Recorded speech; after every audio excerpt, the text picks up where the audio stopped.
नमस्कार किसान भाइयों, आप लोगों के बीच में पुनः हाजिर हूँ एक नई जानकारी लाही अथवा तोरिया की खेती के बारे में।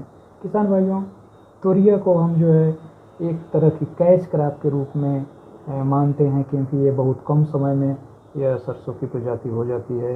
इसको हम खरीफ और रबी के बीच की कैच फसल भी कह सकते हैं, क्योंकि बहुत कम समय में हो जाती है।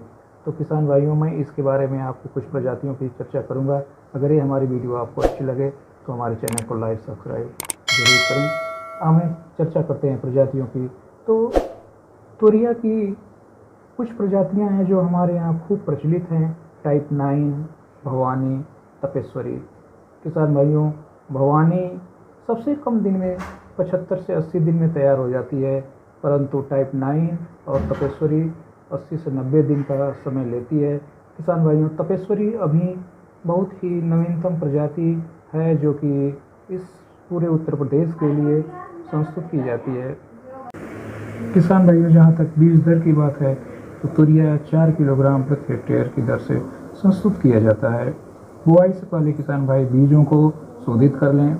3 ग्राम थीरम से प्रति किलोग्राम बीज के हिसाब से आप बीज को उपचारित कर सकते हैं, अथवा मेटालैक्सिल 1.5 ग्राम मेटालैक्सिल को 1 किलोग्राम बीज के हिसाब से उपचारित कर लें। उपचारित बीज बोने से हमको आगे आने वाले रोग व्याधियों से काफ़ी हद तक बचाव हो जाता है।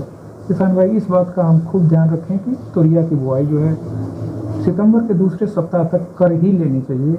अगर हम लेट हैं तो अधिकतम जो है लास्ट सितंबर तक तोरिया की बुआई कर लें। भवानी प्रजाति थोड़ा लेट बर्दाश्त कर लेती है, लेकिन अन्य प्रजातियों को अगर लेट हम बुआई करते हैं तो हमारी उपज में खासा कमी दिखती है। अगर हम तोरिया में उर्वरकों की बात करें तो किसान भाई 100 किलोग्राम नाइट्रोजन, 50 किलोग्राम फास्फोरस और 50 किलोग्राम पोटास की आवश्यकता तोरिया फसल के अच्छे उत्पादन के लिए पड़ती है। किसान भाई, इस बात का ध्यान रखें कि जो फास्फोरस की पूर्ति है, अगर हम सिंगल सुपर फास्फेट से करते हैं तो इस तोरिया फसल में, सरसों फसल में काफ़ी लाभ मिलता है, क्योंकि इसमें सल्फर होता है। 12% सल्फर होने से हमारे फसल को सल्फर भी मिल जाता है, जो कि इसमें तेल बढ़ाने का काम करता है। उस फसल में तेल अधिक बढ़ता है। यदि संभव हो सके तो खेत में 200 किलोग्राम जिप्सम प्रति हेक्टेयर की दर से प्रयोग करने से भी हमको सल्फर की पूर्ति हो जाती है और हमारे फसल में जो है तेल की मात्रा बढ़ जाती है। इससे हमारा अच्छा खासा उत्पादन होता है। किसान भाई, ये हमारी जानकारी आपको कैसी लगी कमेंट बॉक्स में ज़रूर लिखें। तोरिया से संबंधित रोग व्याधि कीटों की यदि जानकारी चाहते हैं तो कमेंट बॉक्स में लिख करके बताएं। किसान भाई, मैं आपको इस तरह से महत्वपूर्ण जानकारियाँ समय समय पर उपलब्ध कराता रहूँगा। धन्यवाद।